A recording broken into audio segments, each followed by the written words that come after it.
காளான் soup தயாரிக்கிறதுக்குங்க button காளான் வந்து ஒரு பேக்கெட்டு கட் பண்ணி போட்டிருக்கேங்க. அது கூட டோஃபு, இது சோயா பீன்ஸில் வர பன்னீருங்க. இது அது கொஞ்சம் போட்டிருக்கேங்க. அது கூட ஒரு தக்காளி பழம், கொஞ்சம் சீரகம், மிளகு, கொஞ்சம் உப்பு, மஞ்சள்தூள் எல்லாம் போட்டிருக்கேங்க. ஒரு 1/2 லிட்டர் தண்ணி வந்து ஊற்றி வச்சுருக்கேன். இப்போ நம்ம இதை வேக வச்சு இறக்கிக்கலாங்க. மஷ்ரூம் வேக வச்ச தண்ணியை நம்ம வடித்து எடுத்துட்டோங்க.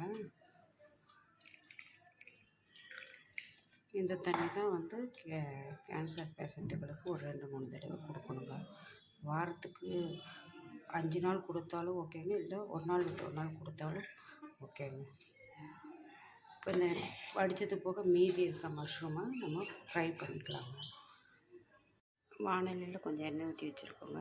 எண்ணெய் இப்போ காஞ்சிருச்சு. கொஞ்சம் சோம்பு போட்டுக்கலாங்க.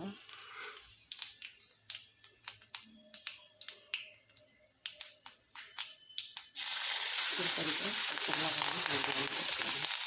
சின்ன வெங்காயம் போட்டுக்கோங்க.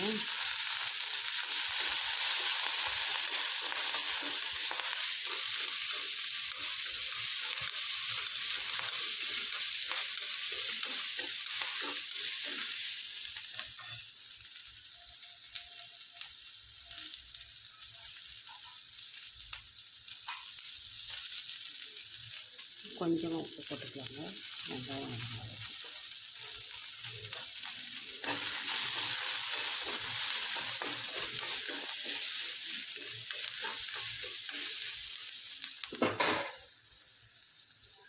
நம்ம வேக வச்சு தண்ணி வடித்து வச்சுருக்க அந்த காளானும் டோஃபு போட்டுக்கலாம்.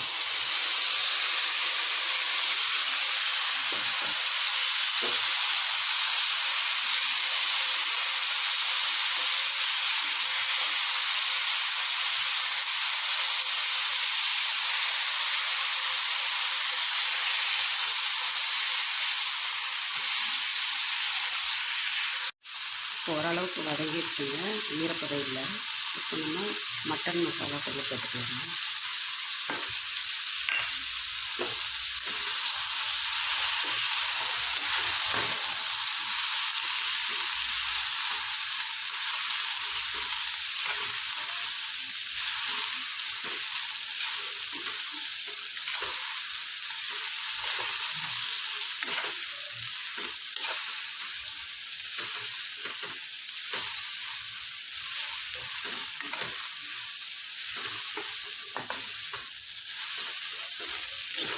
வானலியில் விட்டோம், ட்ரை ஆகிடுச்சு.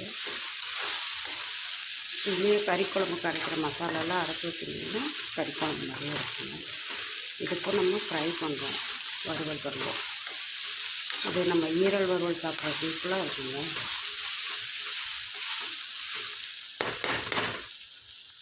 இப்போ நல்லா ட்ரையாக வறுத்துட்டோங்க. இதில் கொஞ்சம் பெப்பர் தூள் போட்டுக்கலாங்க.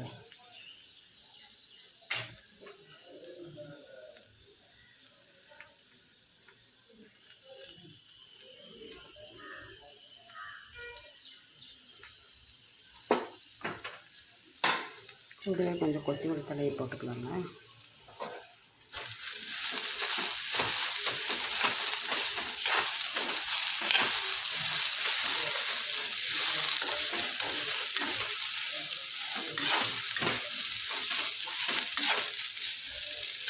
மஷ்ரூம் வர ரெடி ஆகிடுச்சுங்க.